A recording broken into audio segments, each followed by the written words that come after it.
Good evening, dear sisters and brothers. Welcome to the evening session of Being Heartful Every Day with Swadhyaya. As we continue our reflections on this week's theme, which is going beyond belief and experience, let us look more deeply at the quiet inner journey from knowing to being. In the beginning, our practice gives us glimpses, moments of understanding, feelings of peace, or experiences that confirm the presence of something higher. These glimpses strengthen faith and keep us moving forward. But Daji reminds us that the purpose of these glimpses is not to make us hold on, but to help us let go, to prepare us for a more continuous and natural state of inner connection. When the heart is purified through meditation and cleaning, what we once knew begins to transform into what we are. The truths we once read about or believed in no longer remains as ideas. They become our living reality. We no longer think about peace or love. We become peace and love itself. This is the sense of realization in the heartfulness tradition, when knowledge, practice, and life merge into a single flow. In the spiritual journey, every stage serves a purpose. Belief gives us direction, experience builds conviction, and realization brings freedom. Yet many seekers unknowingly stop midway, either at belief or at experience, mistaking them for the goal. Babuji once said, "The path is infinite and progress knows no end." If we attach ourselves to a certain idea of progress or a past experience, the journey slows. The real progress happens not through holding on, but through continuous surrender, through remaining open and ready for what the master brings next.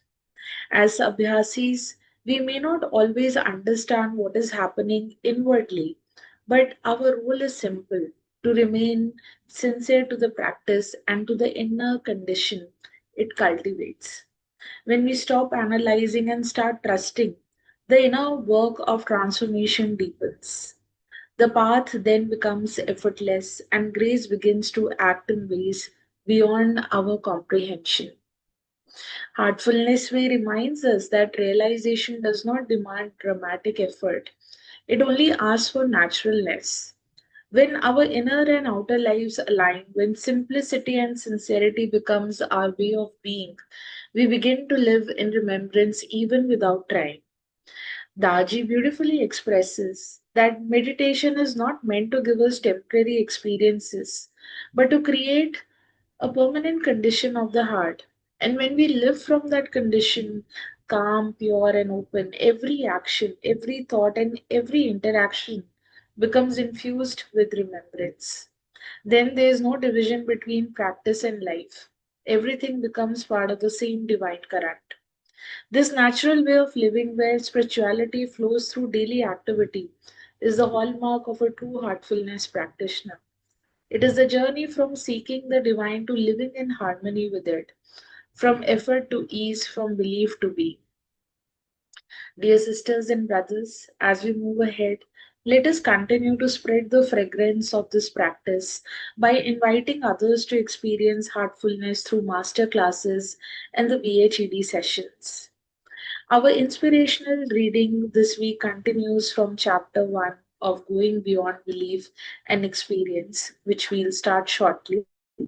But before that, just a reminder that you can get more additional reading material and videos of Revered Daji on the theme of this week under the tab dated 2nd November Sunday on the Heartfulness app. Please feel free to explore this additional reading material which is available for all. And now we'll start with our reading. And if you have a copy of your book, please try to read along, allowing Daji's words to touch the quiet depths of your being. We are resuming the reading from page number 23 today. The next stage is bliss, immersion in the joy of the soul. What more could there possibly be after this? But bliss still involves the experience of I. So the journey continues until there is no longer an I. Bliss too disappears. In no thingness, the heart becomes infinitely empty and receptive.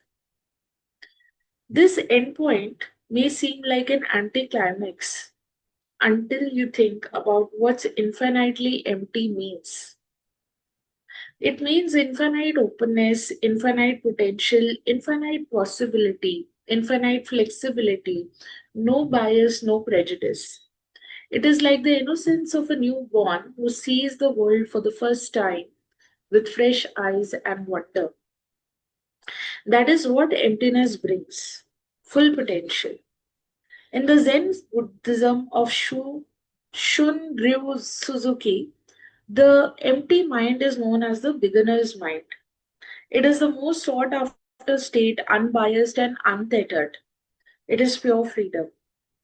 Taking this approach, we simply start from where we are. If using a form of worship is easier for you, then start with that. Whether it is an idol, a symbol, a flower offering, the cross of Christianity, a painting of Krishna, a statue of the Buddha, or a mantra. These all serve for external development, which can provide some level of satisfaction. As the ultimate is the subtlest, however, eventually you will move towards subtler and subtler means. You may meditate on the abstract form like splendor or light, and for those with an even more refined approach, the subtlest idea of the ultimate is enough.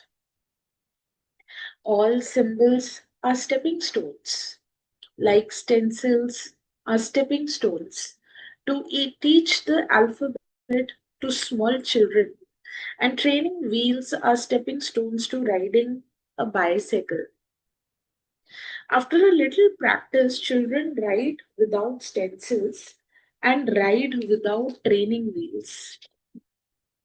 So, Babuji has given us the sequence: religion, spirituality, reality, bliss, and nothingness. 5 words to summarize the entire journey. It has stayed with me as a signpost since the first time I read Reality at Dawn. Daji, why then do so many people remain at the beginning? There may be many reasons. For a start, there are the traditions of a family, community, and culture.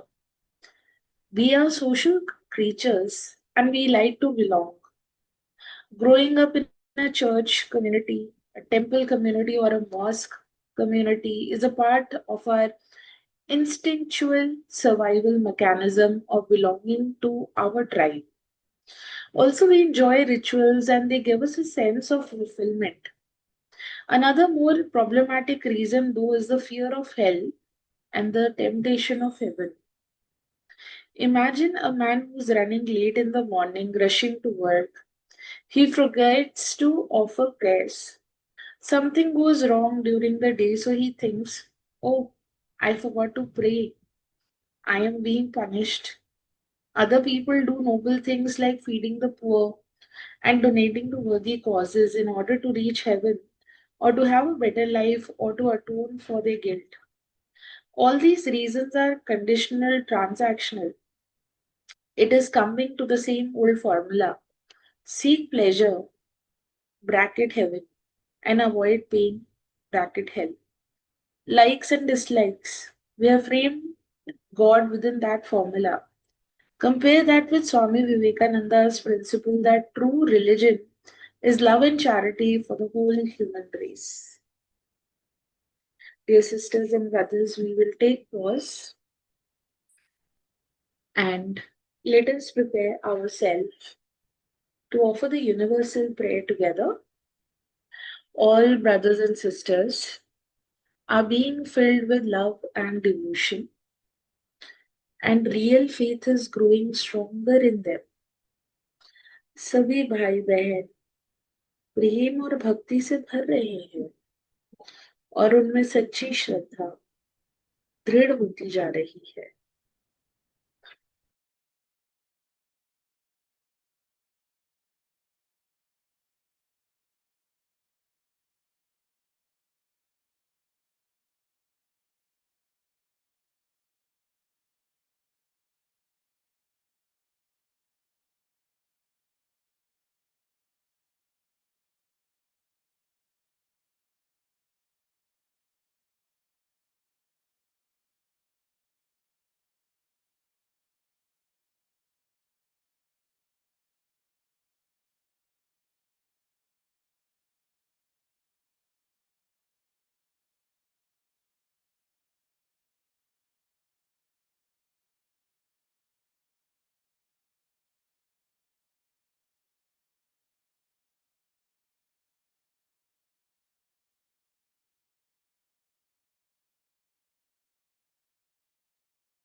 May we grow in simplicity, surrender, and trust, allowing the divine guidance of Master to guide every step. And may our lives reflect peace and love so naturally that others may feel the presence of the divine through us. Dear sisters and brothers, as you prepare for the rest tonight, take a few quiet moments to observe your day. Were there any moments when you felt disconnected or when you longed for a certain experience? Did you also sense moments of quiet contentment where nothing needed to happen, yet all felt complete? Offer both to the Master and let your prayer be from your heart. Rest in remembrance, trusting that even in silence, the heart continues to grow under His care. Dear sisters and brothers, thank you for joining this evening session, and we look forward to your presence tomorrow for the morning session at 6 a.m. Until then, may peace be in your heart, and may you remain connected to the beloved Master's silent guidance and sacred current throughout the night. Wishing you all a very good night.